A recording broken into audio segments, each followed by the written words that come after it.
Okay. तो आपण discuss करत होतो दलित चळवळ, आणि दलित चळवळीचे आपण किती प्रकार पाडले? 3 प्रकार पाडले. म्हणजे आंबेडकर पूर्व दलित चळवळ. आपल्याला माहिती आहे की doctor Babasaheb Ambedkar he was the crusader, म्हणजे एक पायोनियर व्यक्तिमत्व होतं ज्यांनी दलितांच्या उद्धाराचं काम केलं. पण त्यांच्या अगोदर सुद्धा ज्या ज्या लोकांनी या बाबतीमध्ये योगदान दिलं ते सगळे आंबेडकर पूर्व चळवळीमध्ये येतात. म्हणजे दलित चळवळीचे 3 भाग करायचे तुम्हाला. एक पहिली असेल आंबेडकरी चळवळ, दुसरी असेल आंबेडकर पूर्व चळवळ, आणि तिसरी असेल तरी उत्तर आंबेडकरी चळवळ. म्हणजेच काय, डॉक्टर बाबासाहेब आंबेडकर यांच्या मृत्यूनंतर जे काही चळवळी झाल्या त्या उत्तर आंबेडकर चळवळीमध्ये येणार. आता आपण अ, आंबेडकर पूर्व दलित चळवळ आपण काल पाहिलेली आहे, बरोबर? शाहू महाराज पाहिले होते आपण. नाही, शाहू महाराजच्या वेळेला चालू केलं होतं आपण. ठीक आहे. तर छत्रपती शाहू महाराज हे कोल्हापूर संस्थानचे राजे होते, राईट. आणि मी तुम्हाला काल ते त्यांचं वेदोक्त प्रकरण आणि पूर्णोक्त प्रकरण याच्याबद्दल थोडक्यात माहिती दिलेली आहे. ठीक आहे. यांना राजश्री शाहू महाराज असं म्हणतात, कारण ऋषितुल्य व्यक्तिमत्व होतं. अनेक दीन दलित दुबळ्या लोकांसाठी त्यांनी खूप चांगली कामं केले. भारतामध्ये सर्वात पहिल्यांदा आरक्षण जर कोणी दिलं असेल ते छत्रपती शाहू महाराजांनी 1902 साली दिलं. ठीक आहे. पुढे बघा, जे आपल्यासाठी महत्वाचं आहे, विविध योजना. जीवन कार्य बघायचं म्हटलं तर त्यांनी कोणत्या कोणत्या योजना कोणा कोण चालू केल्या ते आपल्याला माहिती पाहिजे. अनेक मुलांसाठी बघा, अपंग असतील, विकलांग असतील, अनाथ, गरीब, निराधार, वृद्ध यांच्यासाठी वसतिगृह चालू केली, बोर्डिंग हाऊस चालू केले. कामावर गेलेल्या जनतेच्या मुलांच्या काळजीसाठी पाळणा घरे सुरू करण्यात आली. गायी गुरांसाठी चारा पाण्याच्या लष्करी छावण्या सुरू करण्यात आल्या. म्हणजे दुष्काळ परिस्थितीमध्ये सरकार काय करतं? छावण्या चालू करतं जनावरांसाठी. त्याचप्रमाणे त्यांनी सुद्धा आपल्या संस्थानामध्ये छावण्या चालू केल्या होत्या. ठीक आहे. आता याच्यामध्ये मी तुम्हाला असं म्हटलं की सगळ्या समाजासाठी, म्हणजे इन्क्लुडिंग मराठा समाज, बरं का, मराठा समाजासाठी सुद्धा त्यांनी काय ठेवलं होतं? आरक्षण ठेवलं होतं त्यांच्या याच्यामध्ये, संस्थानामध्ये. ठीक आहे. आता याच्यामध्ये अस्पृश्यता निर्मूलन म्हटलंय, हे सगळ्यात महत्वाचं काम. अस्पृश्यता निर्मूलन हा समाजाला लागलेला मोठा कलंक, it's a kind of a blot to our society. मोठा कलंक आहे, आणि याचं उच्चाटन झालेच पाहिजे असे ते नेहमी सांगत. त्यासाठी त्यांनी काय केलं? कायदा केलता. म्हणजे अस्पृश्यता निर्मूलनासाठी पहिला कायदा कोणी केलता? तर त्यांनीच केलता. की त्यांच्या संस्थानामध्ये कोणत्याही प्रकारची अस्पृश्यता नाही पाळली गेली पाहिजे. सार्वजनिक कार्यालये, शाळा, स्थळे इत्यादी ठिकाणी अस्पृश्यतेवर बंदी आणली. म्हणजे त्या ठिकाणी अस्पृश्य लोक जाऊ शकत होते, मंदिरामध्ये जाऊ शकत होते, शाळेमध्ये जाऊ शकत होते, सार्वजनिक स्थळामध्ये जाऊ शकत होते.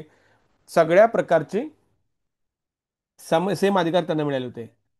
महार वतन पद्धतीवर बंदी घातली. महार वतन म्हणजेच काय, की महारांना काही वतनाच्या स्वरूपात जमीन दिली जायच्या, आणि ते वतन दिले म्हणून तुम्हाला उपजीवी साधन आम्ही प्रोव्हाइड करतोय, त्याच्या बदल्यात आम्ही सांगल ते काम तुम्हाला करावंच लागेल. अशा प्रकारे एक प्रकारची जवळ त्यांच्यावर असायची. ते कमी करण्यासाठी त्यांनी महार वतनच रद्द करून टाकलं. अस्पृश्यांना सरकारी कार्यालयामध्ये नोकऱ्या देण्यात आल्या. कोल्हापूरच्या नगर परिषदेच्या पदी मागासवर्गीय मनुष्याची निवड केली. ही बाब अत्यंत क्रांतिकारी होती. म्हणजे कोल्हापूरची जी नगर परिषद होती त्या नगर परिषदेच्या मुख्यपदी, चेअरमनपदी मागासवर्गीय व्यक्तीची त्यांनी नेमणूक केली होती. ठीक आहे. पुढे बघा, हे महत्वाचं आहे बघा, हे सगळ्यात महत्वाचं. 1902 साली त्यांच्या जन्मदिन त्यांनी राखीव जागांचा जाहीरनामा प्रसिद्ध केला. म्हणजे पहिले असं व्यक्ती होतं, त्यांनी आरक्षण दिलं, राजकीय सामाजिक आर्थिक क्षेत्रात लागू केला. त्यांचे युग बघा, युग परिवर्तक म्हणजे काय लक्षात ठेवा तुम्ही, अशा गोष्टी त्यांनी केल्या बघा. जेव्हा तुमच्या मनामध्ये समाजासाठी काहीतरी करण्याची इच्छा असेल आणि त्याचबरोबर तुमच्याकडे सत्ता सुद्धा असेल, तर त्या सत्तेचा वापर खूप चांगल्या प्रकारे तुम्ही करू शकता. याचं मूर्तिमंत उदाहरण घालून दिलं ते म्हणजे छत्रपती शाहू महाराजांनी, राईट. त्यांनी आपल्या संस्थानामध्ये आरक्षण लागू केलं, आणि त्यांना विरोध करणार कोणी नव्हतं, कारण ते स्वतःच राजे होते, बरोबर. पुढे बघा, महात्मा ज्योतिबा फुले यांचे शिक्षणाचे कार्य त्यांनी पुढे चालू ठेवले. जसं मी तुम्हाला म्हटलं की महात्मा फुले यांचा मृत्यू झाल्यानंतर त्यांच्या कामाची जबाबदारी सावित्रीबाई फुले यांनी चालवली. परंतु प्लेगच्या साथीमध्ये 1897-98च्या दरम्यान त्यांचा मृत्यू झाल्यानंतर कुठे ना कुठे सत्यशोधक समाज याचं कार्य थांबलं होतं. ते छत्रपती शाहू महाराजांनी पुन्हा एकदा 1911 मध्ये चालू केलं. ठीक आहे. त्याचबरोबर महात्मा फुले यांचा जो शैक्षणिक कामाचा वसा होता तो त्यांनी घेतला. राज्यात त्यांनी मोफत आणि सक्तीचे शिक्षण सुरू केले. म्हणजे सक्तीचं शिक्षण. जर एखादी व्यक्ती आपल्या मुलाला शाळेत पाठवून देते तर त्याला दंड केला जायचा. हे खूप महत्वाचं आहे. म्हणजे तुम्हाला तुमच्या मुलाला शाळेत पाठवावंच लागेल आणि जर तुम्ही पाठवत नसाल तर तुम्हाला दंड भरावा लागत असेल. शाळा, वाड्यात, धर्मशाळेत चावडीखाली पारावर भरत असत. शाळा कुठं पण भरायच्या, धर्मशाळेत भरायच्या, वाड्यात भरायच्या. पण एक होतं की सामान्य म्हणजे बहुजन वर्गातील मुलं शिकली पाहिजेत यासाठी ते खर्च करत. जवळजवळ 1 लाख रुपये दरवर्षी ते शिक्षणासाठी खर्च करत. आता मी जे काळ सांगतो ना तुम्हाला पोरांनो, तो 20व्या शतकाच्या सुरुवातीचा काळ, म्हणजे 1901च्या नंतरचा काळ. या काळामध्ये त्यांनी दरवर्षी 1 लाख रुपये म्हणजे खूप मोठी रक्कम झाली. त्या काळातले 1 लाख रुपये. त्याच्यामुळे त्यांनी अनेक विद्यार्थ्यांची जातीनुसार वसतिगृह चालू केली होती. मग तिथे यायचं, राहायचं, शिकायचं अशी वसतिगृह चालू करण्यात आली होती. अशा प्रकारचे काम हाती घेतलेले कोल्हापूर हे देशातील पहिले संस्थान होते पुराण. म्हणजे he was the first king to use such kind of provisions or implement such kind of ideas in his province, ज्याला आपण म्हणून त्यांच्या प्रांतामध्ये करत होते. कोल्हापूर हे देशातील पहिलं संस्थान होतं जे विद्यार्थ्यांच्या शिक्षणावर वर्षाला लाख रुपये खर्च करायचं. आणि त्यासाठी त्यांनी अनेक वसतिगृह सुरू केलेली होती. ठीक आहे. पुढे बघा. ते मोठे समाजसुधारक होते, क्रांतिकारक होते. आता क्रांतिकारक याचा अर्थ, तुम्ही जे भारताची त्यासला क्रांतिकारक म्हणताय ना, ते क्रांतिकारक नाही. सामाजिक क्रांती, समाजामध्ये बहुजनांच्या विकासासाठी केलेली क्रांती, असे क्रांतिकारक ते होते, सामाजिक क्रांतिकारक होते. पुरोगामित्वाची प्रतिभा त्यांच्या थोर कामामुळे उभी राहिली. पुरोगामित्व म्हणजेच काय? आपण म्हणतो की तुमचे विचार खूप प्रतिगामी आहेत, your thoughts are very backward. आणि पुरोगामी म्हणजेच काय, की आपण आपल्या बुद्धीला पटेल एखादी गोष्ट योग्य की अयोग्य हे जसं आपण बुद्धीचा वापर करून ठरवतो ना, तर त्याला आपण पुरोगामी म्हणतो, पुढारलेल्या विचाराचे म्हणतो. त्यांच्या या कामगिरी व्यक्तीमुळे डॉक्टर बाबासाहेब आंबेडकर भारावून गेले. म्हणजे डॉक्टर बाबासाहेब आंबेडकर त्याच नुकतेच भारतामध्ये आले होते, म्हणजे शिक्षण त्यांचं पूर्ण झालं. मग त्यांना छत्रपती शाहू महाराजांच्या बरोबर खूप जास्त, म्हणजे ज्याला काय म्हणतो, त्यांचा प्रभाव होता त्यांच्यावर. आणि बाबासाहेबांच्या अफाट बुद्धिमत्तेवर त्यांचा विश्वास होता. आणि दोघं बघा, म्हणजे एकीकडं बुद्धी होती, एकीकडे पैसा होता आणि इच्छाशक्ती होती. डॉक्टर बाबासाहेब आंबेडकर त्यांनी जेव्हा पाहिलं की दलित समाजासाठी छत्रपती शाहू महाराज एवढं चांगलं काम करता येते, आंबेडकरांना खूप छान वाटलं. आणि डॉक्टर बाबासाहेब आंबेडकरांच्या बुद्धिमत्तेवर त्यांचा विश्वास होता. आणि त्यांनी सांगितलं होतं डॉक्टर बाबासाहेब आंबेडकरांना की तुम्हीच असे एकमेव आहात की ज्यांच्या नेतृत्वाखाली मागासवर्गीयांचा उद्धार होईल अशी त्यांची श्रद्धा होती. आणि तो विश्वास डॉक्टर बाबासाहेब आंबेडकरांनी अतिशय सार्थपणे पुढे ठरवला.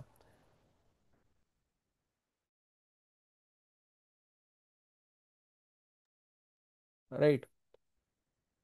त्यांनी स्त्रियांच्या उद्धारासाठी देखील खूप काम केलं. म्हणजे स्त्रियांच्या उद्धारासाठी सुद्धा काम त्यांनी केलं, लक्षात ठेवा.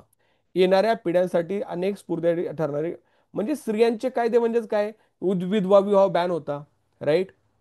म्हणजे मुलींना शिक्षण नव्हतं. एखादी महिला विधवा झाली तर त्या मुलीला परत लग्न करता येत नव्हतं. अशा प्रकारे त्यांनी बरेचसे कायदे केले की हा विधवा विवाह तुम्ही करू शकता. राईट. म्हणजे अशा प्रकारे एकदम क्रांतिकारी विचार करण्याचा आणि ते अंमलात आणण्याची धमक असणारा समाजसुधारक म्हणजे छत्रपती शाहू महाराज यांचा उल्लेख करता येईल. त्याच्यानंतर पुढचा जो आहे ना व्यक्तिमत्व बघा, ते आहेत सयाजीराव गायकवाड. जसे कोल्हापूर संस्थानाचे राजे होते छत्रपती शाहू महाराज, त्याचप्रमाणे महाराजा सयाजीराव गायकवाड हे बडोदा संस्थान, बडोदामध्ये गुजरातमध्ये, लक्षात ठेवा, गुजरातमधील संस्थाने बडोदा संस्थानचे राजे होते सयाजीराव गायकवाड. हे परिवर्तनवादी विचारांचे कट्टर पुरस्कर्ते होते. म्हणजे you have to change the traditional thinking.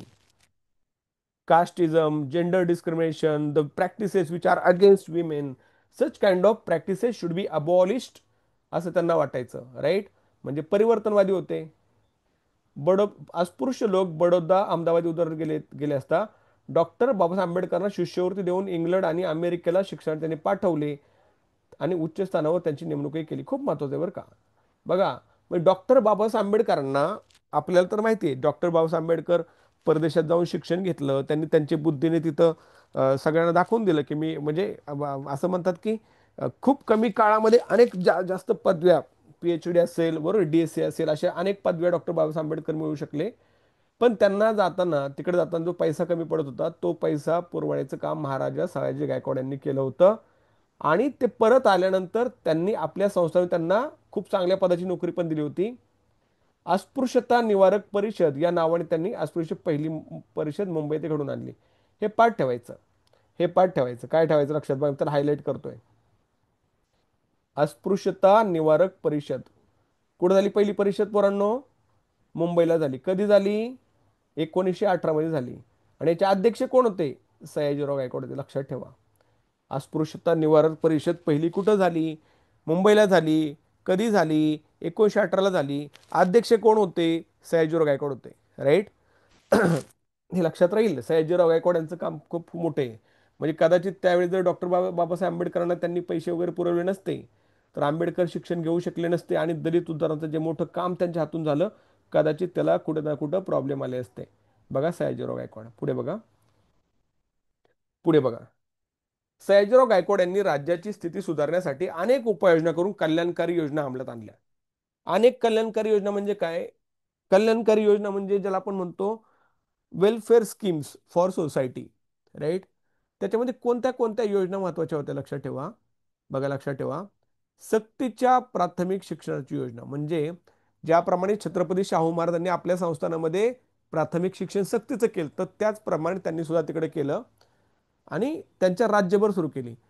मोफत आणि सक्तीचे करणारे बडोदा हे पहिले संस्थान होते. लक्षात ठेवा. कोणतं शिक्षण? मग तुम्हाला कोल्हापूर आणि बडोदा याच्यामध्ये कन्फ्युजन नको व्हायला. प्राथमिक शिक्षण मोफत व सक्तीचे करणारे भारतातील पहिले संस्थान कोणते? ऑप्शनमध्ये कोल्हापूर असेल, सातारा असेल, बडोदा असेल. तुमचं उत्तर काय पाहिजे? बडोदा पाहिजे. लक्षात ठेवा. औद्योगिक कला कला कलानुभव त्यांची स्थापना केली. श्री सयाजी साहित्यमाला, श्री सयाजी बाल ज्ञानमाला सुरू करून त्यांनी उत्तम ग्रंथाची भाषांतरे केली. गावोगाव वाचनालय सुरू केली.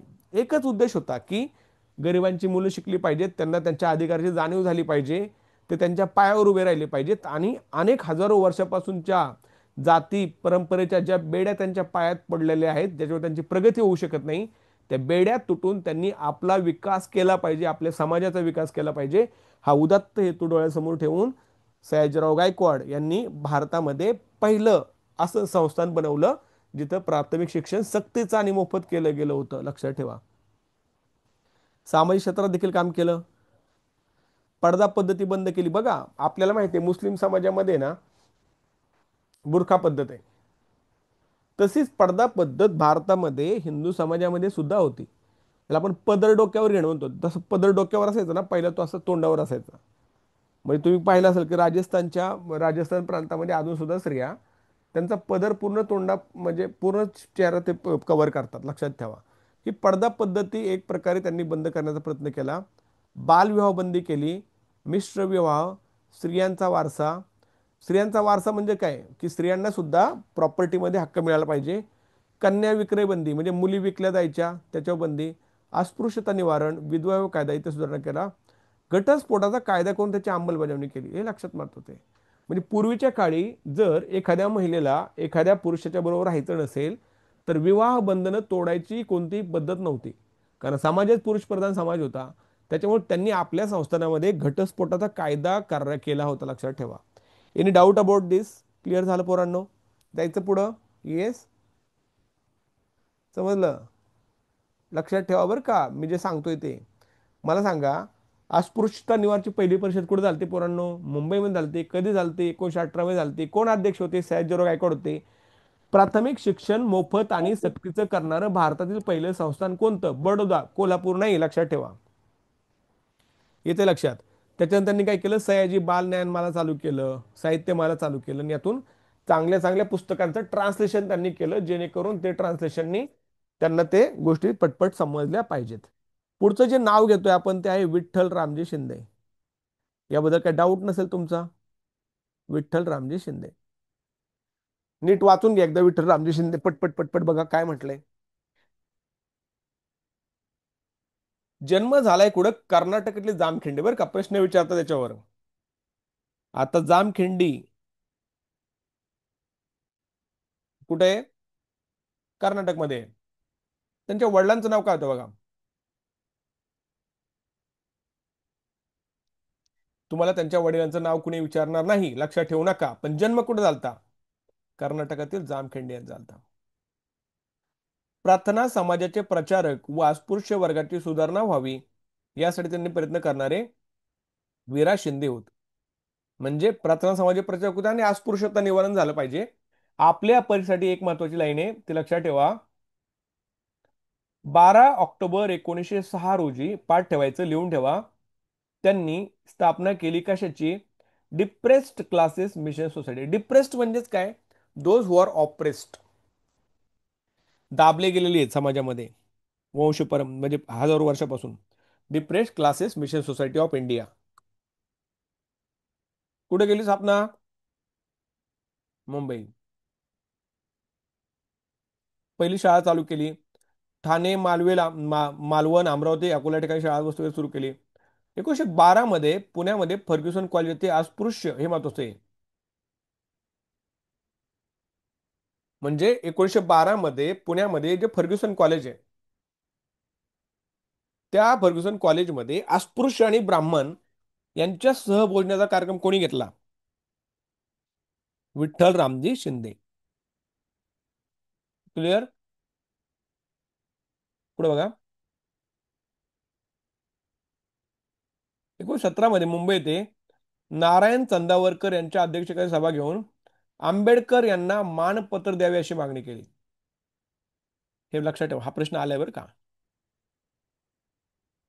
की त्या सभेचे अध्यक्ष होते नारायण चंदावरकर आणि डॉक्टर बाबासाहेब आंबेडकरांना मानपत्र अशी मागणी केली. सामाजिक राजकीय समाज क्षेत्रात अस्पृश्यांच्या प्रश्नांवर जागृती करण्याचे प्रयत्न त्यांनी केले. लक्षात ठेवा, काय काय लक्षात ठेवायचं. डिप्रेस क्लास समितीची स्थापना कधी झाली? 1906 साली झाली. जन्म कुठं झाला? आणि फर्ग्युसन कॉलेजमध्ये त्यांनी ब्राह्मण आणि अस्पृश्यते यांचा एकत्र सहभोजनाचा कार्यक्रम घेतला होता. एवढ्या गोष्टी लक्षात ठेवा. आणि डॉक्टर बाबासाहेब आंबेडकर यांना मानपत्र देण्याची मागणी कोणी केली होती? तर विठ्ठल रामजी शिंदे यांनी केली होती. आलं लक्षात? क्लिअर? लिहून झालं का सगळ्यांचं? झालं का? डन म्हणा झालं असेल तर. डन झालं की डन म्हणा बरं का पोरांनो.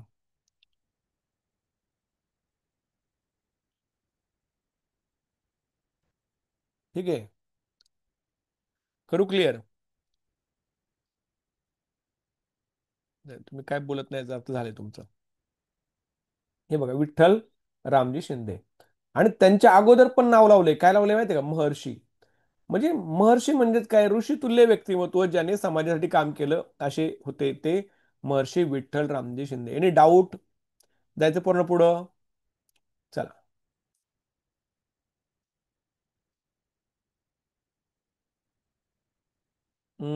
काय, हा. अस्पृश्यांच्या उद्धाराबरोबरच शेतकरी, शेतमजूर यांच्यावर अन्याय अत्याचार फोडली.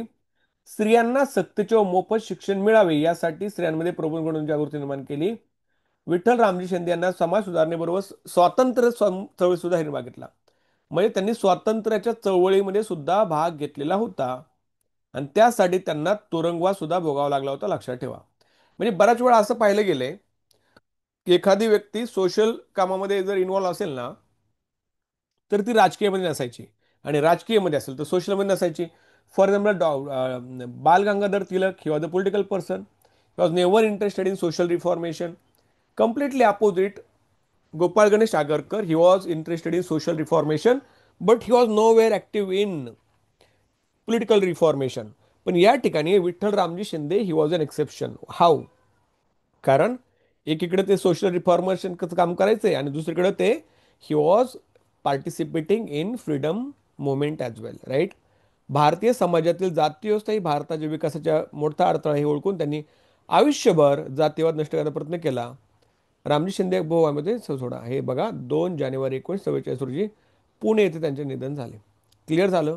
कोणत्या कोणत्या गोष्टी लक्षात ठेवायच्या बाकीच्या सोडून द्या, ज्या फापट पसारे तू लक्षात ठेवू नका. पण जर परीक्षेला प्रश्न आला की विठ्ठल रामजी शिंदे हे सामाजिक प्रश्नामध्ये त्याचप्रमाणे राजकीय प्रश्नामध्ये सुद्धा अग्रभागी होते का, तर हो होते. क्लिअर झालं? करू करू क्लिअर. आपण पूर्व आंबेडकर चळवळ पाहतोय बरं का.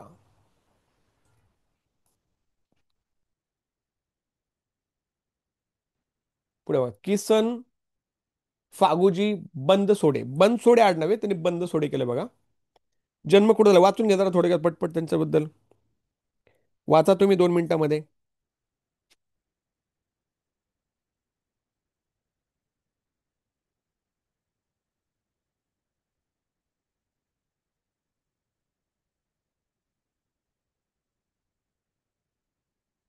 जन्म कुठं झालाय बघा त्यांचा. जन्म झाला नागपूर जिल्ह्यामध्ये. एवढं पाठ ठेवा. सन्मान बोधक निराश्रित समाज, सन्मान बोधक निराश्रित समाज स्थापन केली त्यांनी. मी प्रश्न विचारला, किसन बनसोडे यांनी कशाची स्थापना केली होती, तर तुमचं पाठ पाहिजे काय पाहिजे. सन्मान बोधक, सन्मान बोधक निराश्रित समाज या संस्थेची स्थापना किसन बनसोडे यांनी केली होती. आंबेडकर दलित हे प्रेरणादायी व्यक्ती म्हणजे आंबेडकरांच्या पूर्वीचे लोक पाहतोय बरं का आपण, मग त्याच्यामध्ये विठ्ठल रामजी शिंदे असतील. Right. Just a minute.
Okay sorry हा पोरांनो, ठीक आहे चला. हे लक्षात ठेवा. सरकारांच्या सहकाऱ्यांच्या मध्ये चोखा मेळा सुधारणा मंडळ हे लक्षात ठेवा. ज्या ज्या हायलाईट गोष्ट करतो लक्षात ठेवा. चोखा मेळा सुधारणा मंडळ कोणी स्थापना केली, किसन बनसोडे यांनी चालू केली.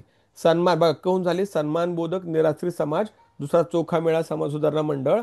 अस्पृश्यांना शिक्षण संधी उपलब्ध करून दिल्या, सामाजिक हे सोडा काही इम्पॉर्टंट नाही.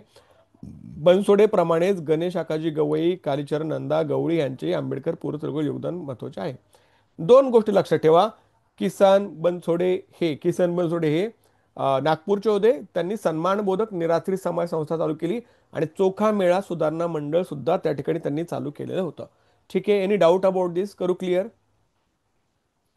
आता पुढची जी चळवळ आहे पोरांनो, ती म्हणजे डॉक्टर बाबासाहेब आंबेडकरांची दलित चळवळ. म्हणजे डॉक्टर बाबासाहेब आंबेडकरांनी जसं मी तुम्हाला म्हटलं की दलितांच्या उद्धारासाठी मोठं काम केलेलं आहे.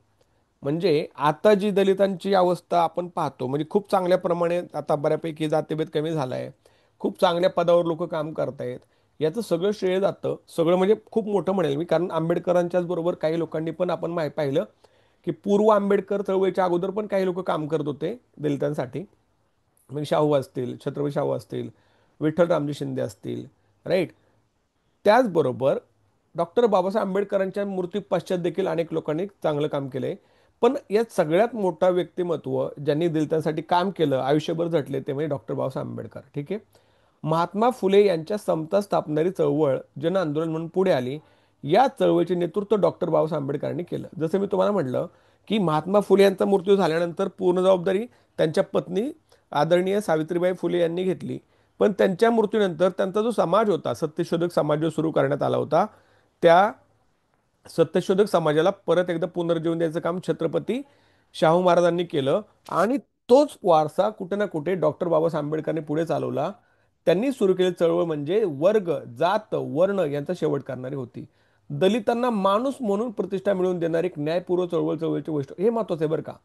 डॉक्टर बाबासाहेब आंबेडकरांचं म्हणणं होतं की अरे आम्ही माणूस आहेत ना. म्हणजे ज्यावेळेस महात्मा गांधी ज्यावेळेस म्हटले की 1932च्या नंतर की बाबासाहेब, मी तुमच्या सर्व लोकांना आता हरिजन म्हणणार. हरिजन म्हणजेच काय? देवाची लेकरं. तर डॉक्टर बाबासाहेब आंबेडकरांनी विरोध केला, तुम्ही असला हरिजन वगैरे काय म्हणू नका. आम्ही माणूस आहोत, आम्हाला माणूस म्हणून वागणूक द्या. आम्ही तुमच्यातलेच एक आहोत ना, मग आम्हाला वेगळी ट्रीटमेंट का देता? म्हणून दलितांना माणूस म्हणून प्रतिष्ठा मिळवून देणे, कारण त्यांचं कुठं ना कुठं माणूसपणच नाकारलं गेलं होतं. लक्षात ठेवा. पुढे बघा. डॉक्टर बाबासाहेब आंबेडकर यांचा परिचय. आता परिचय आपल्याला माहिती पाहिजे.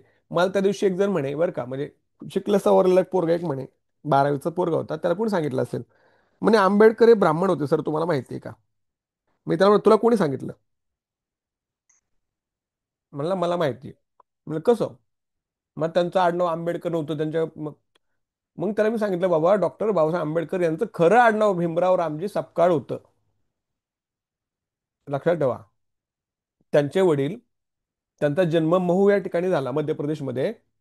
आता महू मध्य प्रदेशमध्ये, कारण डॉक्टर बाबासाहेब आंबेडकरांचे वडील रामजी सपकाळ हे सरकार लष्करामध्ये सुभेदार पदावर कार्यरत होते.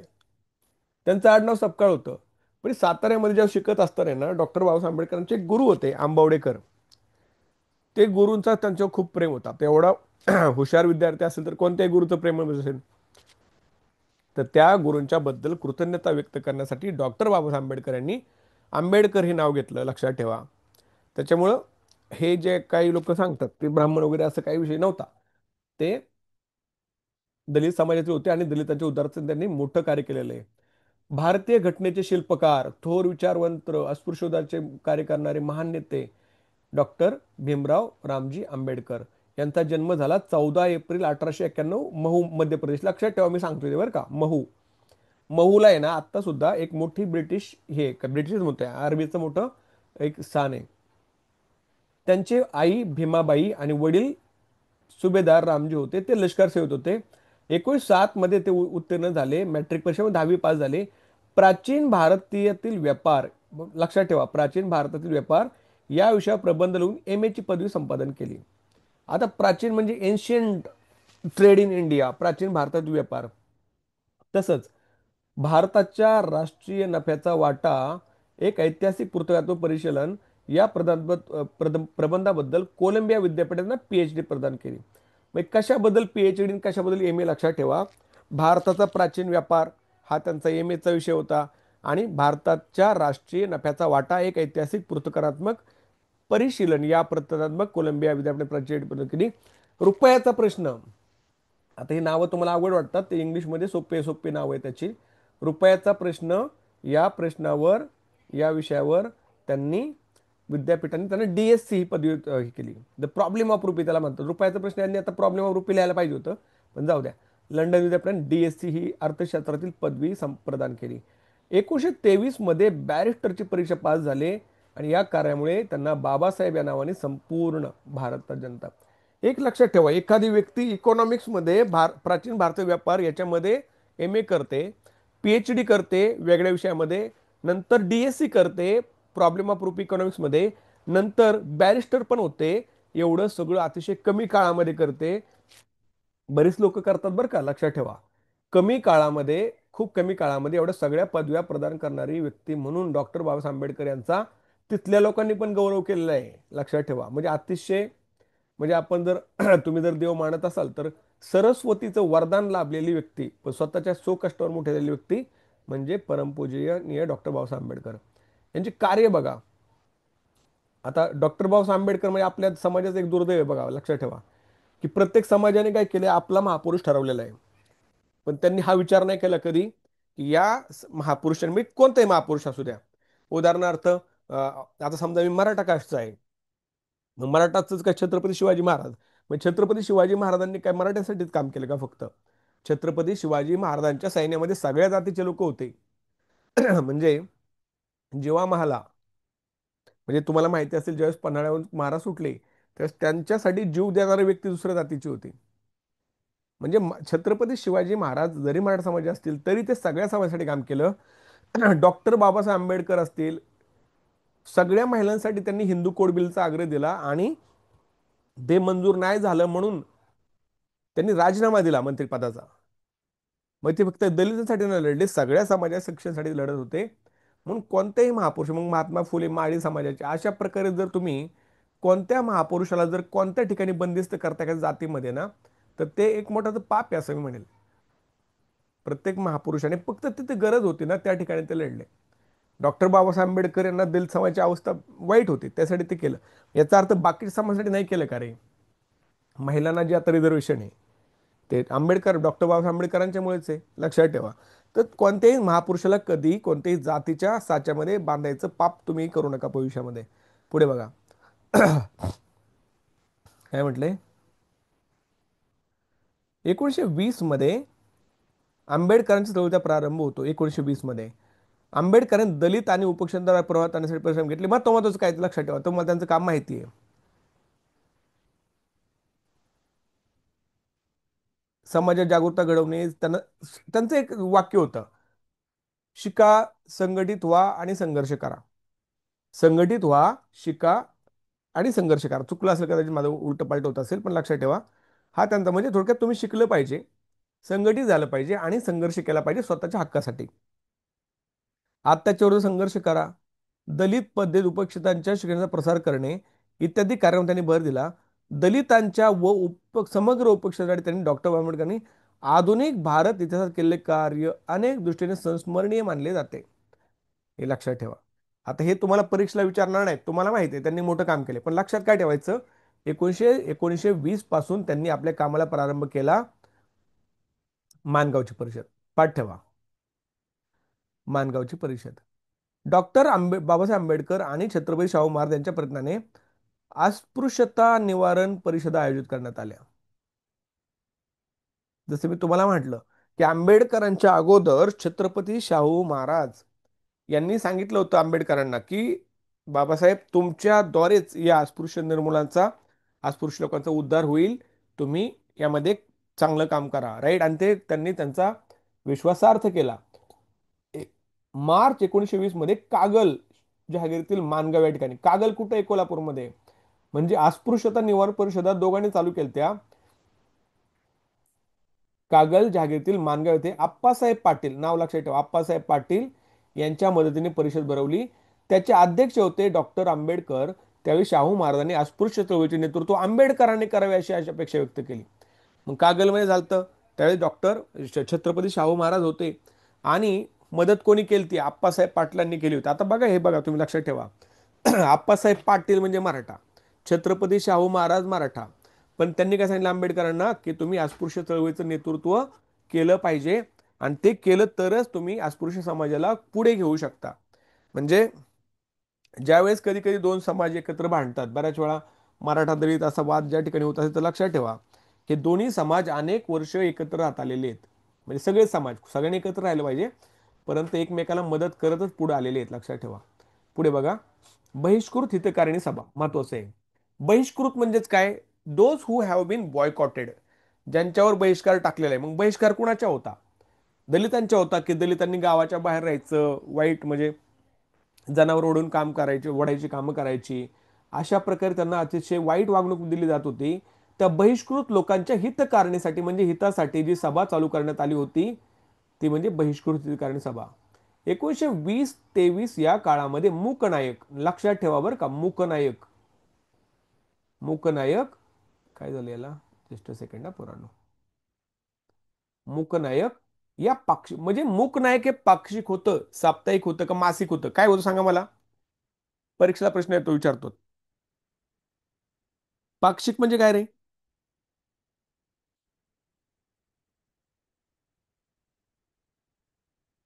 पाक्षिक म्हणजे 15 दिवसांनी येतं. साप्ताहिक 7 दिवसांनी येतं. मासिक महिन्याने येतं. त्याच्या लक्षात. पुढे बघा. त्यांना जाणून घेण्यासाठी संघटित करण्याची गरज निर्माण झाली. हम्म. हे महत्वाचं आहे की संघटित व्हा, संघर्ष करा, शिका, हे तर सांगितलं होतं. पण 1924 रोजी समाजसेवकांची बैठक दामोदर ठाकरसी सभागृह. एसएनडीटी माहिती आहे का तुम्हाला? एसएनडीटी, एसएनडीटी महाविद्यालय तर सगळ्यांना माहिती आहे, बरोबर ना? तेच आहे. त्याच घरातली दामोदर ठाकरसी सभागृह परळला आहे, मुंबईला. परळ म्हणजे परेल, या ठिकाणी सभा बोलवली. या ठरावानुसार, पाठ ठेवा, मी पेन बदलतोय, जिथं पेन बदलेल ते पण लक्षात ठेवा. 20 जुलै 1924 रोजी बहिष्कृत हितकारिणी सभा स्थापन करण्यात आली.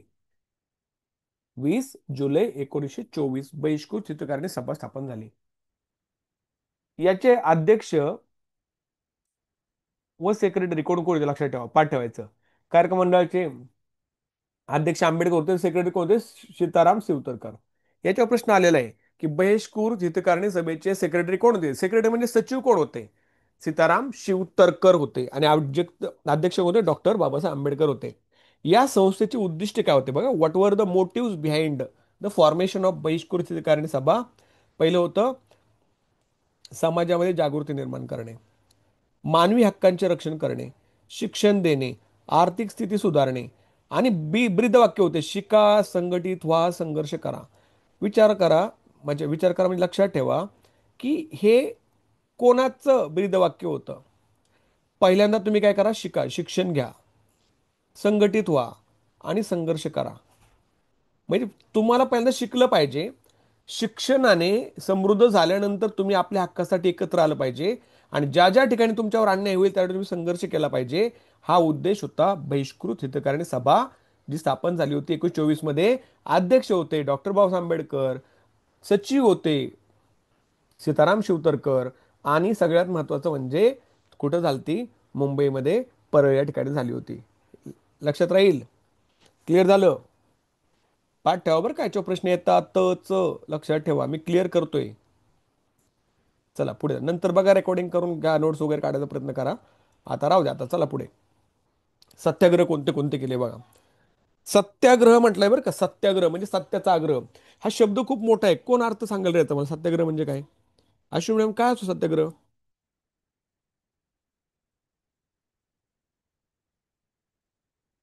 सत्याचा आग्रह म्हणजे काय? अरे, म्हणजे जे सत्य आहे त्याचा आग्रह धरायचा.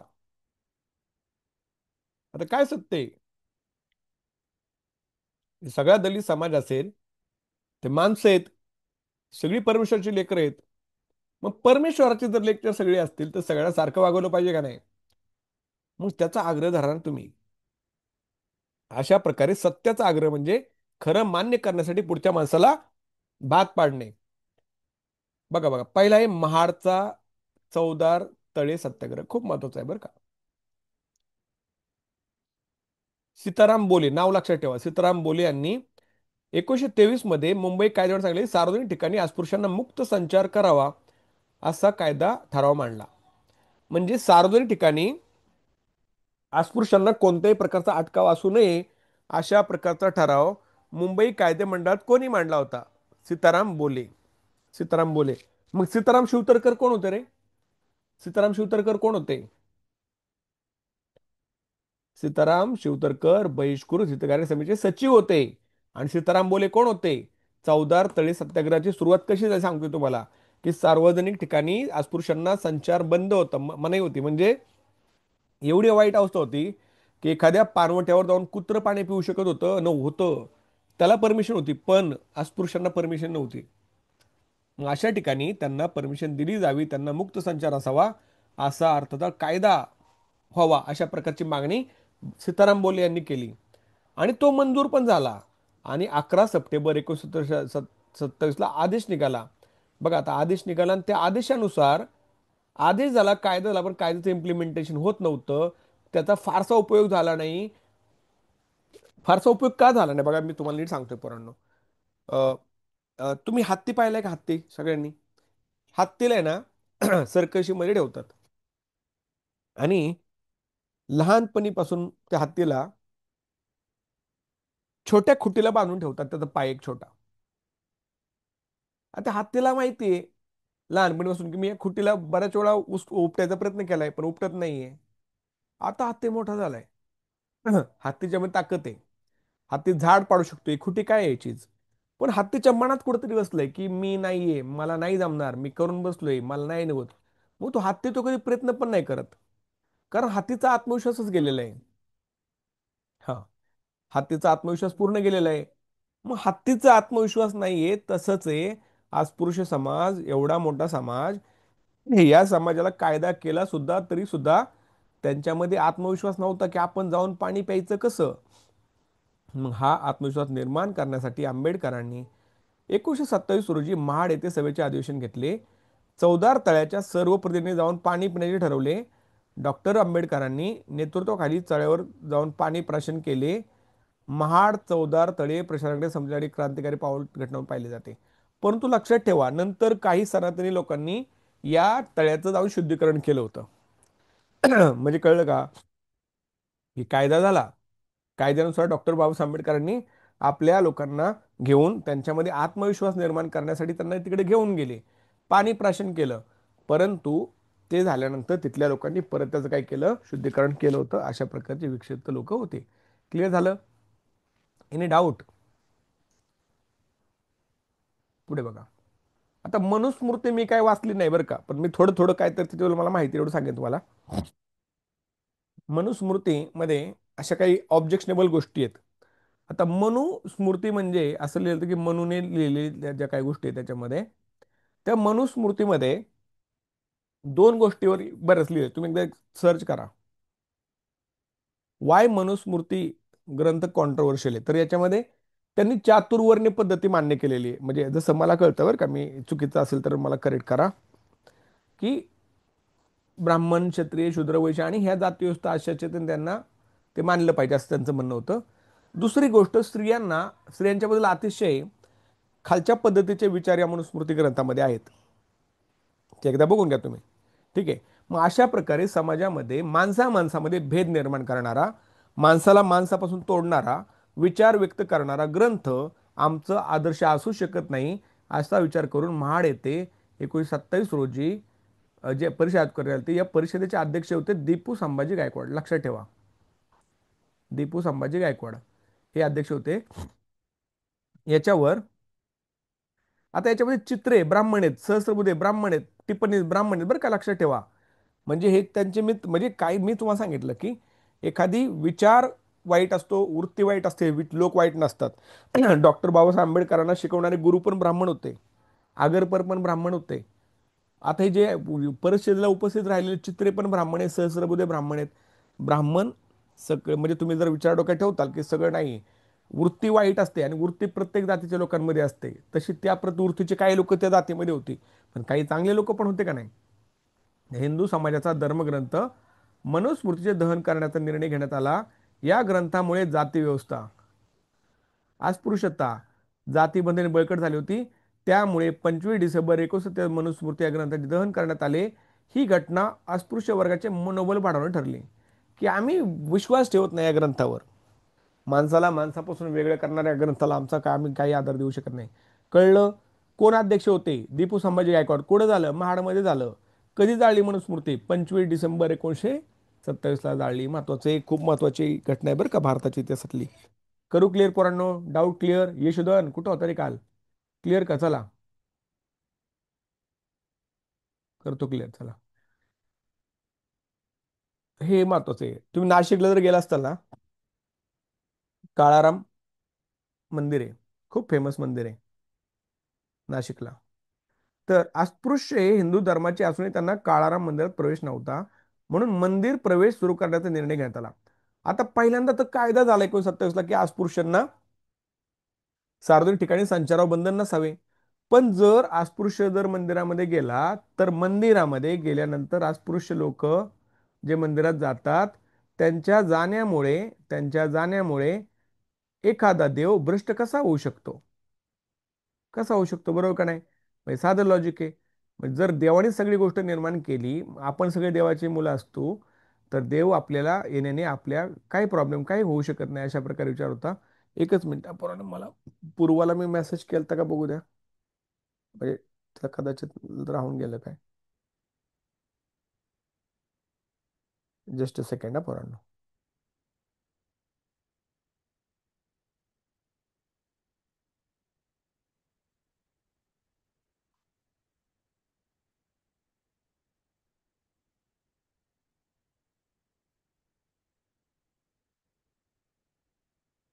ठीक आहे, पाठवली होती.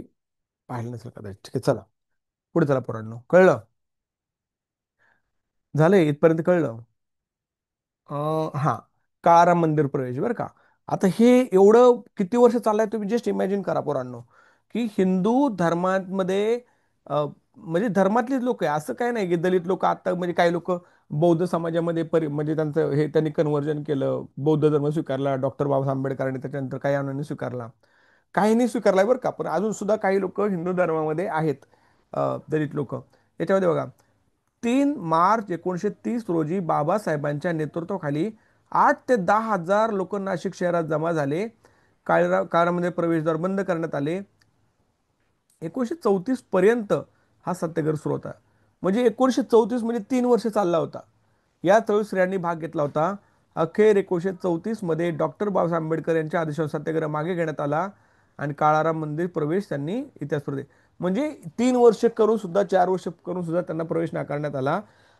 त्यावेळेस त्यावेळेस बघा, व्यथित होऊन 1935 साली येवला या ठिकाणी म्हणजे नाशिकमध्ये डॉक्टर बाबासाहेब आंबेडकरांनी प्रतिज्ञा घेतली होती, हिंदू म्हणून जन्माला आलो असेल तरी हिंदू म्हणून मरणार नाही.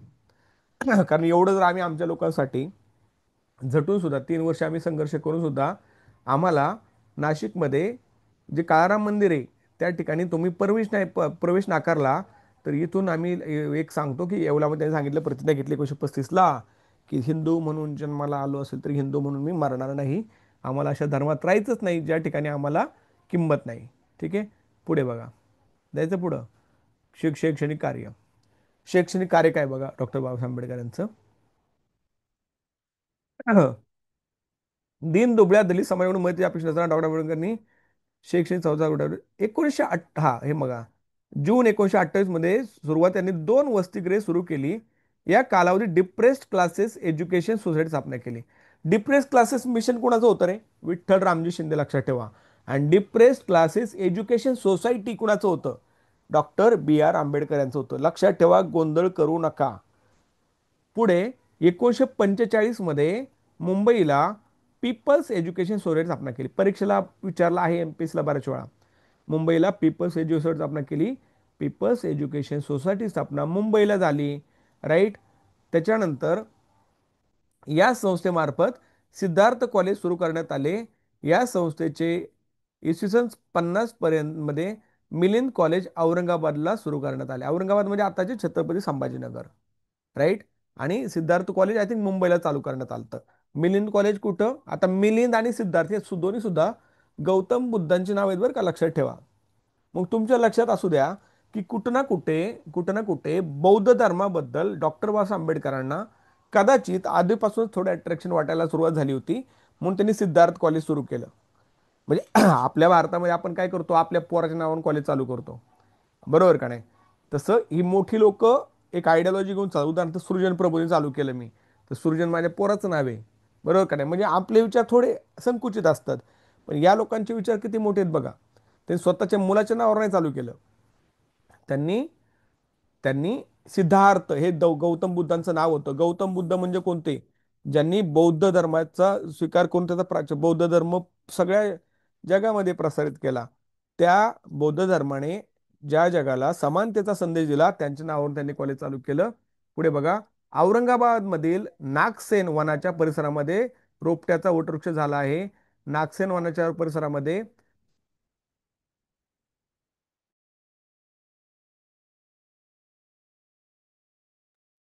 पुढे बघा. अनेक माध्यमिक विद्यालये आहेत, महाविद्यालय मुलांसाठी वसतिगृह सुरू करण्यात आली आहेत. त्यांच्या या कार्यामुळे आज या परिसरातून लाखो दलित मुले मुली शिक्षण बाहेर पडतात. कुठे पोरांनो हे? म्हणजे डॉक्टर बाबासाहेब, एक लक्षात ठेवा बरं का, नीट सांगतोय ते ऐका. नीट ऐका मी काय सांगतोय. डॉक्टर बाबासाहेब आंबेडकर यांनी यांनी जे मराठवाडा युनिव्हर्सिटी ऐकलंय का रे तुम्ही? मराठवाडा युनिव्हर्सिटी म्हणजे नामांतराची चळवळ. म्हणजे मराठवाडा विद्यापीठाचं नामकरण डॉक्टर बाबासाहेब आंबेडकर विद्यापीठ करावं, अशा प्रकारची मागणी बऱ्याच वर्ष चाललेली होती. मग त्यावेळेस काही लोकांनी असं म्हटलं होतं की ज्याच्या घरात नाही पीठ त्याला कशाला पाहिजे विद्यापीठ, बरं का, लक्षात ठेवा.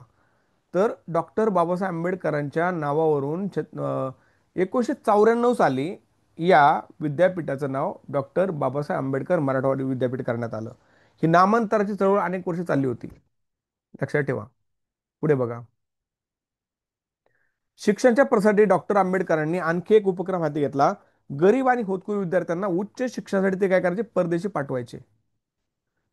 परदेशी पाठवायचे. राईट. 1945 मध्ये साली 20 विद्यार्थ्यांची पहिली तुकडी उच्चसाठी त्यांनी अमेरिका आणि इंग्लंडला पाठवली.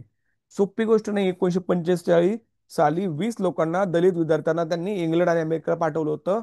दलित समाजाला इतर समाजाच्या बरोबर आणण्यासाठी त्यांचा हा संघर्ष चालू होता. राज्यघटनेतील कलम 46 मध्ये, राज्यघटनेतील कलम 46 प्रमाणे शैक्षणिक संस्था तरतूद झाली. घटनेतील कलम 19 प्रमाणे सरकारी मदत घेणाऱ्या शैक्षणिक संस्थेत अस्पृश्यांना मुक्त प्रवेश असेल असे ठरवण्यात आले. डॉक्टर बाबासाहेब आंबेडकरांच्या प्रयत्नांची फळे आज सर्वत्र दिसत आहेत, हे आपल्याला माहिती आहे. ठीक आहे. पुढे बघा. राजकीय चळवळ. आता हे फक्त एक लक्षात ठेवा. बाकीचे लोक, जस्ट अ सेकंड पोरांनो,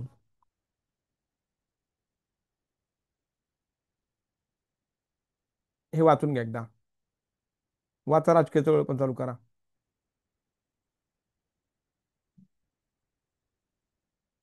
छत्रपती शाहू महाराज, सयाजीराव गायकवाड, या लोकांकडे पैसा होता, ते स्वतः संस्थानिक होते.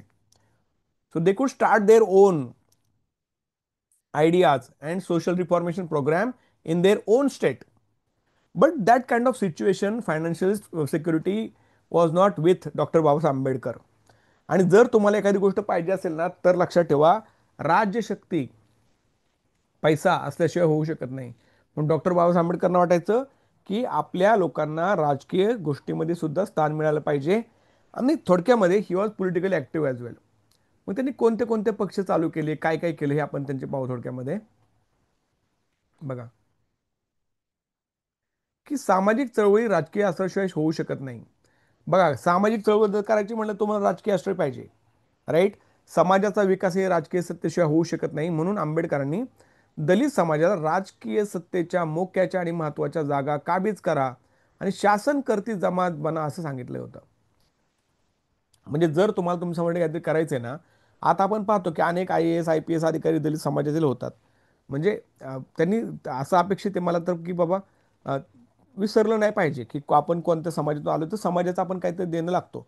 पण बऱ्याच वेळा माझं असं ऑब्झर्वेशन आहे, कोणताही समाज असू द्या, मी दलित समाजाबद्दल नाही बोलत, की एकदा लोक त्या समाजातून थोडी वर गेली ना, तर ते बाकीच्या लोकांना कमी समजायला सुरुवात करतात. म्हणजे कोणत्याही समाजामध्ये दोन जाती निर्माण होतात, एक श्रीमंत जात आणि एक गरीब जात. आणि श्रीमंत आपल्याला झालेला तो व्यक्ती आपल्या मूळच्या समाजापासून स्वतःला तोडून बघतो, त्याला ते लोक नको वाटायला लागतात. असं नाही झालं पाहिजे. जिथून आपण आलोय त्या लोकांना बरोबर घेऊन पुढे जाण्याचा प्रयत्न केला पाहिजे. पुढे बघा. पहिले बघा काय, साऊथ बोरो कमिटी. काय प्रकारे साऊथ बोरो कमिटी, बघा पोरांनो, की राजकीय हक्क देण्यासाठी ब्रिटिश सरकारने साऊथ बोरो अध्यक्षतेखाली मतदान कमिटी भारतामध्ये 1919 मध्ये पाठवली. साऊथ बोरो कमिटी म्हणजे राजकीय हक्क कुणाला द्यायचेत, ब्रिटिश भारतीयांना द्यायचेत. त्यावेळी अस्पृश्यांना सुद्धा राजकीय हक्काची मागणी करण्यासाठी विठ्ठल रामजी शिंदे व आंबेडकर यांनी सरकारची निवड केली. यांची सरकारने निवड केली. म्हणजे विठ्ठल रामजी शिंदे तर आपल्याला माहिती आहे, डिप्रेड क्लासेस मिशनचे. आणि दुसरे डॉक्टर बाबासाहेब आंबेडकर यांना म्हटले की तुम्ही दोघं एकत्र जा आणि त्यांना सांगा की वी आर अनटचेबल्स, आम्हाला अनटचेबल लोकांसाठी सुद्धा काय केलं पाहिजे, तुम्ही मतदानाचा हक्क दिला पाहिजे. डॉक्टर बाबासाहेब आंबेडकरांनी मतदान हक्क, उमेदवार हक्क आणि या मागण्या केल्या. काय काय केलं? दलितांना मतदानाचा हक्क पाहिजे, उमेदवाराचा हक्क त्यांना मिळाला पाहिजे, आणि अस्पृश्यांसाठी स्वतंत्र मतदारसंघ ही महत्वाचे बरं का. स्वतंत्र मतदारसंघ म्हणजेच काय? Special reserved constituency should be there. Such kind of demand was put by B.R. Ambedkar to the south in front of Southborough Committee. ही तेव्हाची मागणी आहे, जी मागणी पुढे आपण 1932 मध्ये आपल्याला माहिती आहे, पुणे करार, येरवडा करार वगैरे सगळ्या गोष्टी पुढे झाल्या त्या. पुढे बघा चला. अस्पृश्यांच्या हक्काचा जाहीरनामा काय? राजकीय हक्क ब्रिटिशांनी देण्यासाठी 1927 मध्ये सर जॉन सायमन, आठवते Simon Commission, go back, Simon go back, Lala Lajpat Rai. तर सायमन कमिशन त्यासाठी आलं होतं की कशा प्रकारे भारतीयांना घटनात्मक सुधारणांचा हप्ता देण्यात येईल. काँग्रेसने या कमिशनला विरोध केला. काय विरोध केला होता? कारण सायमन कमिशन, सायमन हा एक अधिकारी होता आणि त्याच्याबरोबर आलेले सगळे लोक इंग्रज अधिकारी होते. त्यांचं असं म्हणणं होतं की हे गोरे लोक आमच्याबद्दल काय चांगला निर्णय घेणार. म्हणजे एकही भारतीय सदस्य त्याच्यामध्ये नसल्यामुळे देवर गिविंग नारा, Simon go back. Doctor Ambedkar यांनी अस्पृश्यांच्या हक्कासाठी तर दुसरा मुंबई प्रांतामध्ये कोणतेच राजकीय हक्क असावेत असे 2 खलेते समितीला पाठवले होते. सायमन कमिशनने अस्पृश्यांना राजकीय हक्क द्यावेत अशी शिफारस केली, परंतु त्यातील तरतुदीला डॉक्टर आंबेडकर यांनी विरोध केला. मार्च 1928 मध्ये मुंबई कायदेमंडळात महार वतन बिल मांडले. महारांची, हे बघा महत्वाचं बरं का, महारांची गुलामगिरीतून मुक्तता करण्यासाठी बिल मांडण्यात आले. हे वतन खालसा करून त्यांना इच्छेप्रमाणे काम व वेतन ठरवण्याचा अधिकार द्यावा ही मागणी करण्यात आली. बऱ्याच लोकांना महार वतने रद्द का केली? म्हणजे छत्रपती शाहू महाराजांनी सुद्धा महार वतने रद्द केली होती. महार वतन नावाचा प्रकार गावाकडे असतो, तुम्ही ऐकला असेल. गावाच्या कुठेतरी आसपास आहे ना, एक जमीनचा तुकडा आहे ना, महार समाजाच्या लोकांना दिलेला असतो. त्यांना म्हटलं जातं की तुमची जमीन आहे, हा तुकडा तुम्ही कसायचा, आणि ही तुम्हाला आम्ही वतन दिलेलं आहे, वतन म्हणजे खाण्यासाठी जमीन दिलंय, याच्या बदल्यात तुम्ही आम्ही सांगल ते कामं करायची. हे लोक अडकून पडले. मग हे पहिले रद्द करा. यांना यांना यांच्या पायामध्ये साखळ्या पडल्यात ना महार वतनाच्या, त्या काढून टाका. हे लोक स्वतः बाहेर पडतील, स्वतःच्या शिक्षण घेतील, स्वतःच्या पाया उभे राहतील, कुणाच्या अवलंबून राहायची गरज नाही. माणूस म्हणून त्यांना जगण्याचा अधिकार प्राप्त होईल जर महार वतने रद्द केली तर. म्हणून महार वतन बिल रद्द करण्याचं त्यांनी ठरवलं. क्लिअर झालं? पुढे बघा. पुढे आहेत गोलमेज परिषद आणि पुणे करार. गोलमेज परिषद आणि पुणे करार. आता गोलमेज परिषदा म्हणजे राऊंड टेबल कॉन्फरन्स. काय लक्षात ठेवा, पहिलं लक्षात ठेवा, गोलमेज परिषदा का झाल्या हे त्याच्या आधी पहिलं. 1919 मध्ये मॉन्टेग्यू चेम्सफोर्ड ऍक्ट आला, आणि ऍक्ट नुसार लोकांचं जो काही घटनात्मक सुधारणा लोकांना दिल्या आल्या होत्या ना, त्याच्याबद्दल लोकांचं समाधान नव्हतं झालं. त्याच्यानंतर गांधीजींची असहकार चळवळ चालू झाली. असहकार चळवळीनंतर त्याच्यानंतर स्वराज्य पक्ष निर्माण झाला 1923ला. स्वराज्य पार्टी निर्माण झाल्यानंतर लोकांनी आपल्या हक्कासाठी भांडायला सुरुवात केली. त्याच्यानंतर 1927 मध्ये सायमन कमिशन आलं. सायमन कमिशन आल्यानंतर सायमन कमिशनने सांगितलं की आम्ही तुमच्याबद्दल तुमची घटना निर्माण करू. तर त्याला विरोध झाला. नीट ऐका, त्याला विरोध झाला. काय विरोध झाला? कारण सायमन कमिशनमध्ये एकही भारतीय माणूस नव्हता. एकही भारतीय माणूस नव्हता. मग सायमनचे ब्रिटिश सरकार म्हणलं तुमचं तुम्ही करा, आमचं आम्ही जातो. मग त्याला त्याला उत्तर म्हणून 1928 मध्ये नेहरू रिपोर्ट, म्हणजे पंडित मोतीलाल नेहरू, म्हणजेच कोण, जवाहरलाल नेहरू यांचे वडील, यांच्या अध्यक्षतेखाली एक समिती नेमण्यात आली, आणि यांनी भारताची घटना कशी असावी या संदर्भाचा एक रिपोर्ट तयार केला. त्याला नेहरू रिपोर्ट असं म्हणतात. मुस्लिम लीगचे बॅरिस्टर जिन्नांना हे पटलं नाही. त्यांना वाटलं हा नेहरू रिपोर्ट जो तयार केलाय तो राष्ट्रीय काँग्रेसने, तो हिंदू धार्जिणे, त्याला आमचा विरोध आहे, म्हणून त्यांनी 14 कलमी योजना मांडली. या सगळ्या गोंधळामध्ये शेवटी याच्या उपाय म्हणून काय झालं की आपण काय करू, गोलमेज परिषदा त्यांनी सरकारने ब्रिटनमध्ये घ्यायचं ठरवलं. आणि हाच तो काळ होता ज्याच्या येणाऱ्या काळामध्ये सविनय कायदेभंगाची चळवळ महात्मा गांधींनी 1930ला चालू केली. बघा, सायमन कमिशनच्या शिफारसी इंग्लंड सरकारने पुढाऱ्यांनी नाकारल्या. त्यावर विचार करण्यासाठी राऊंड टेबल कॉन्फरन्स गोलमेज परिषद लंडन येथे घेण्यात आली. पहिली कधी झाली? पाठ ठेवायची तारीख कधी? 10 नोव्हेंबर 1930 पहिली झाली बरं का. दुसरी झाली 7 सप्टेंबर 1931, आणि तिसरी झाली 1932. म्हणजे नोव्हेंबरमध्ये मोस्टली झालेल्या सगळ्या. 17 तारीख पकडून चला, 17, 10, 17, 30, 31, 32. डॉक्टर आंबेडकरांनी अस्पृश्यांसाठी स्वतंत्र मतदारसंघाची मागणी केली, की we need special reserved constituency for untouchables. Mahatma गांधीचा विरोध होता.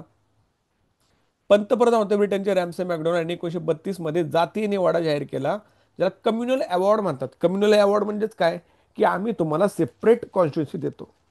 Communal award. कोण होता अध्यक्ष? पंतप्रधान कोण होता? Ramsay McDonald. याने अल्पसंख्याकांना स्वतंत्र मतदारसंघ देण्याची घोषणा केली.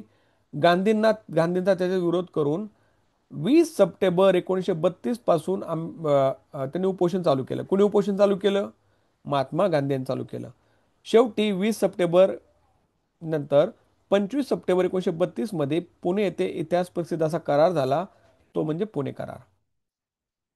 म्हणजे 5 दिवसानंतर ज्यावेळेस डॉक्टर सॉरी महात्मा गांधी यांची परिस्थिती खराब व्हायला लागली, तेव्हा लोक डॉक्टर बाबासाहेब आंबेडकरांना म्हणले, की जर यांना काय झालं तर आयुष्यभर लोक तुम्हाला बोलतील आणि इतिहासामध्ये तुमची नोंद अशी होईल, की तुमच्यामुळे महात्मा गांधींचा जीव केला. अशा प्रकारचं काहीतरी बालंट तुम्हाला आयुष्यभर म्हणजे तुमच्या इतिहासात पण तुम्हाला घ्यावं लागेल. त्याचा चर्चा करण्यासाठी ते गेले. ते म्हणले, गांधीजी म्हणले, की तुम्ही माझा ऐका, मतदारसंघ नका घेऊ, मी तुम्हाला जागा देतो. जागा घ्या, एक्स्ट्रा जागा घ्या, अजून जास्त घ्या. आणि तो म्हणजे राखीव जागा त्यांना देण्यात आल्या, मतदारसंघ देण्यात आले नाही. कारण जर मतदारसंघ दिले असते तर पूर्ण जातीय समाज मध्ये तेढ निर्माण झाली असती, असा विचार त्यांनी मांडला. पुणे करारानुसार हे बघा, पुणे करार कधी झाला पाठ ठेवायचा सगळ्यांनी. पुणे करारानुसार अस्पृश्यांना स्वतंत्र मतदारसंघाऐवजी संयुक्त मतदारसंघ व 18% जागा राखीव देण्यात आल्या. किती टक्के जागा पोरांनो? 18%. म्हणजे 100ला 18. येतं लक्षात. यातून राजकीय फायदे मिळाले. भावी काळात समतेचे विचार मांडणारे एक पक्षीय संघटन असावे, यातून डॉक्टर बाबासाहेब आंबेडकर राजकीय पक्ष स्थापना केली. आता कोणते कोणते राजकीय पक्ष कधी कधी स्थापन केले, एवढं बघून घेऊ पोरांनो आपण. पहिला लक्षात ठेवा. पहिला आहे, 1935च्या कायद्यानुसार ज्या प्रांतिक निवडणुका झाल्या होत्या, त्या प्रांतिक निवडणुकीसाठी त्यांनी 15 ऑगस्ट 1936 साली स्वतंत्र मजूर पक्ष स्थापना केली. स्वतंत्र मजूर पक्ष बरं का, लक्षात ठेवा. 15 ऑगस्ट म्हणजे स्वातंत्र्य दिन. मजुरांना स्वातंत्र्य मिळालं पाहिजे असं लक्षात ठेवा. 15 ऑगस्ट स्वतंत्र मजूर कधी? 1936. आता 15 ऑगस्ट काय ते स्वतंत्र दिन नव्हता, पण असं लक्षात ठेवा तुम्ही. 1937च्या निवडणुकीमध्ये मजूर पक्षाने किती जागा जिंकल्या? पाठ ठेवायचं, 13 जागा जिंकल्या. यामध्ये येवला बघा, येवला नाशिक हे कोणता कालखंड? ज्यावेळेस काळाराम मंदिर सत्याग्रह चालू होता 3 वर्ष. 3 वर्ष सत्याग्रह करून सुद्धा त्यांना त्या प्रवेश नाकारला होता. त्याच्यावर उपाय म्हणून त्यांनी काय केलं सांगितलं येवल्यामध्ये, की मी हिंदू म्हणून जन्मलो असेल तर हिंदू म्हणून मरणार नाही, अशी टीका त्यांनी घोषणा केली. पुढे याच्यावर तुम्हाला मी सांगितले. 18 जुलै 1942 रोजी डॉक्टर बाबासाहेब आंबेडकरांनी शेड्यूल कास्ट फेडरेशन या नवी पक्षाची स्थापना केली. कोणत्या पक्षाची? Schedule caste federation. पाठ ठेवायचं बरं का, लक्षात ठेवा. सर्व जातीतील धर्मातील लोकांना सामावून घेण्यासाठी एका नवा पक्ष असावा. आता शेड्यूल कास्ट म्हटल्यानंतर एससी लोक फक्त आली. अरे मग एससी लोकांचा पक्ष म्हणल्यावर त्यांना जनाधार मिळणार नाही ना. मग त्यांना वाटलं की आपलं काहीतरी चुकलं, आपल्या सगळ्या लोकांना बरोबर घेऊन गेलं पाहिजे, म्हणून त्यांनी नवा पक्ष असावा असे त्यांना वाटत होते. असं त्यांना करायचं होतं बरं का. करायचं होतं, नवीन पक्ष चालू करायचा होता आणि त्याला रिपब्लिकन पार्टी ऑफ इंडिया असं काहीतरी करायचं होतं. परंतु दुर्दैवाने त्यांचे अकाली महानिर्वाण झाले. त्यांचा नवा पक्ष स्थापनेचे कार्य अनुयायांनी 1957 मध्ये रिपब्लिकन पार्टी ऑफ इंडिया या पक्षाची स्थापना करण्यात आली. रिपब्लिकन पार्टी ऑफ इंडिया म्हणजे it is not only for Dalits, for all people. आलं. आणि त्याच्या अगोदर 1956 साली डॉक्टर बाबासाहेब आंबेडकरांनी आपल्या लाखो अनुयायांच्या सह काय केलं? बौद्ध धर्माची दीक्षा घेतली नागपूर या ठिकाणी. ठीक आहे. पुढे चला पोरांनो. डॉक्टर बाबासाहेब आंबेडकरांनी राज्यघटना. आता राज्यघटनेचे शिल्पकार आपल्याला माहिती आहे. म्हणजे राज्यघटना तयार करताना बऱ्याच समित्या होत्या. म्हणजे मूलभूत अधिकार समिती, हक्क समिती, संघराज्याची वाटाघाटी समिती, परत संघराज्य समिती, राईट, अल्पसंख्याक समिती. पण सगळ्यात महत्वाची एक समिती होती ती म्हणजे ड्राफ्टिंग कमिटी, ज्याला म्हणतात घटना समिती. आणि घटना समिती अध्यक्ष पण कोणाकडे होतं? डॉक्टर बाबासाहेब आंबेडकरांच्याकडे होतं. कारण अशा प्रकारे एक प्रगल्भ आणि हुशार व्यक्तिमत्वच या घटनेला आकार देऊ शकत होतं. बघा, त्याचे अध्यक्ष त्यांच्याकडे गेले. घटनेचा मसुदा तयार करण्याचे काम आंबेडकरांनी परिश्रमपूर्वक केले, म्हणून त्यांना भारतीय घटने शिल्पकार म्हणतात. लोकशाही प्रधान स्वातंत्र्य समता बंधुत्वाचा आदर राज्यघटना बहाल केली. अनेक पुरोगामी कायदे, आरक्षण अशा वेगवेगळ्या तरतुदी त्यांनी आपल्या घटनेमध्ये केलेल्या आहेत. पुढे बघा. विविध क्षेत्रातील त्यांच्या लौकिक कार्यामुळे भारत सरकारकडून भारतरत्न या सरकारी सर्वोच्च नागरी पुरस्कार त्यांना गौरवण्यात आले. दुर्दैव हे आहे की 1992 ला त्यांना हा पुरस्कार देण्यात आला. विचार करा कोणाकोणाला दिले आणि अशा माणसाला भारतरत्न 1992 मध्ये देण्यात आला. हे दुर्दैव आहे भारतीयांचं. पुढे बघा. डॉक्टर बाबासाहेब आंबेडकर यांनी 14 ऑक्टोबर 1956, पाठ ठेवायची तारीख, या रोजी आपल्या लाखो अनुयायांसह नागपूर येथे बौद्ध धर्माची दीक्षा घेतली. आणि डॉक्टर आंबेडकर दलितांचे कैवारी मुक्त्यात ओळखले जातात. 6 डिसेंबर म्हणजे त्याच्यानंतर 2-3 महिन्यांनी त्यांचे महानिर्वाण मुंबईमध्ये दादर या ठिकाणी झाले. आणि त्या ठिकाणी चैत्यभूमी या ठिकाणी त्यांचं काय आहे ते आपल्याला माहिती आहे, स्मारक आहे. अशा प्रकारे आपण डॉक्टर बाबासाहेब आंबेडकर यांच्याबद्दल आज जवळजवळ 1.5 तास बोललेलो आहोत. मला वाटते आजच्या पुरतं बस झालं. सगळ्या गोष्टी महत्त्वाच्या आहेत. काय डाऊट असेल तर विचार, डाऊट नसेल क्लिअर म्हणा पोरांनो. उद्या आपण काय घेतोय, उद्या नाही, उद्या सुट्टी. त्याच्यानंतर सोमवारी आपण ज्यावेळेस भेटू त्यावेळेस आंबेडकरांची नंतरची दलित चळवळ आपण घेणार आहे. ठीक आहे. पूजा मॅडम बोला, डाऊट असेल विचारा कोणाला. क्लिअर आहे, क्लिअर आहे पोरांनो. चालेल. तर अशा प्रकारे एका महामानवाबद्दल आज आपण चर्चा केलेली आहे, ते doctor Babasaheb Ambedkar. Thank you very much for joining guys. See you on Monday. Bye bye. याचं रेकॉर्डिंग मी पाठवतो तुम्हाला. Bye. Take care. Good day.